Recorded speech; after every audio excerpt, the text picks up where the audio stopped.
श्री सरस्वती मैया की जय, श्री कृष्णचंद्र भगवान की जय। देखिए, आज हम चर्चा करेंगे ज्वालामुखी योग पर।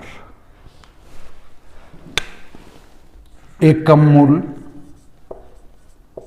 पांचम वर्णी, आठम कृतिका, नौमी रोहिणी, दशमाश्लेषा। इसमें मतांतर भी है, परंतु सर्वमान्य यही मत है। तो पड़वा मूल, पांचम भरणी, आठम कृतिका, नौमी रोहिणी, दशमाश्लेषा, ये योग ज्वालामुखी कहिया। जन्मे तो जीवे नहीं, नारी पहरने चुरलो, निश्चित विधवा होए, और सर्व कार्य विफल होए। अर्थात ये ज्वालामुखी योग जो है सभी कार्यों में वर्जित है। अभी एक प्रश्न आया कि साहब आपने विवाह मुहूर्त दे रखा है और उस दिन तो ज्वालामुखी योग है। बिल्कुल आपने सटीक और सही बात बताई।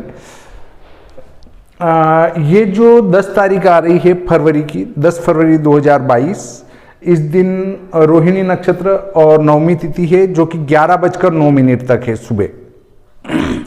विवाह लग्न जो दिए हैं इस दिन वो है, एक तो कुंभ लग्न और मीन लग्न और मेष लग्न, तीनों दिन के लग्न हैं और तीनों में विवाह मुहूर्त दिए गए हैं। तो प्रश्न आया कि आपके पंचांग में ये ज्वालामुखी योग में किस प्रकार से विवाह मुहूर्त दिए गए हैं। तो मैं आपका समाधान कर देता हूं कि विवाह मुहूर्त में जहां 10 दोष देखे जाते हैं, लात, फात, युति, वेद, जामित्र, बुध पंचक, एकारगल, उपग्रह, क्रांति समय और दग्धादिति, ये 10 दोष जहां देखे जाते हैं वहां पर ये मृत्यु योग और ये छोटे मोटे योग प्रभावहीन हो जाते हैं। केवल विवाह में जो वर्जित है वो व्यतिपात, वेदरति और परिगार्ध। इसके बाद कुछ योगों के प्रारंभ की घटिया हैं, बाकी कोई वर्जित नहीं है। इसके बाद क्षीण चंद्र वर्जित है। वेद पाप ग्रह वेद वर्जित है। पाप ग्रह युति वर्जित है। इसके बाद लग्न शुद्धि आवश्यक है। जहां 10 दोष देखे जाते हों और जहां पर लग्न शुद्धि देखी जाती हो वहां पर ज्वालामुखी और मृत्यु योग वगैरह ये कोई मायना नहीं रखते हैं। क्रकच योग वगैरह ये सब निष्प्रभावी हो जाते हैं। अतः आप निसंकोच होकर इसमें विवाह कर सकते हैं। परंतु फिर भी यदि आपको शंका हो जाए तो 11:09 पर ये नवमी उतर जाएगी और ज्वालामुखी योग खत्म हो जाएगा। उसके बाद 11:09 के बाद आप विवाह संपन्न कर सकते हैं। परंतु शास्त्रीय मत से ज्वालामुखी योग विवाह में कहीं वर्जित नहीं है। तो इस प्रकार आपका समाधान शायद हो गया होगा।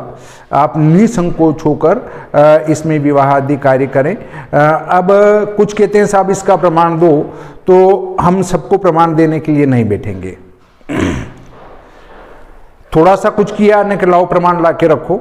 भाई हम पंचांग करता है, हमने वो सारे विचार करने के बाद ही विवाह मुहूर्त लगाया है, इसलिए आप निसंकोच रहें।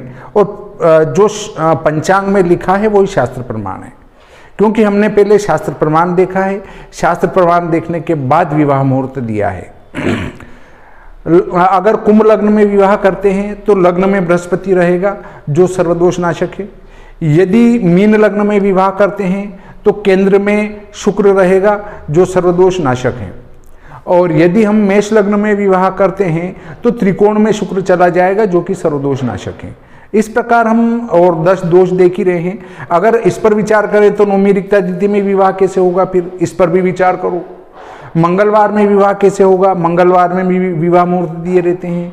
नौमी, चौथ नौमी 14 को विवाह मुहूर्त रहते हैं। ऐसे बहुत सारी चीजें हैं जो इसमें विचारणीय नहीं है।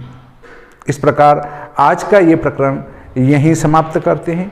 श्री सरस्वती मैया की जय, श्री कृष्णचंद्र भगवान की जय।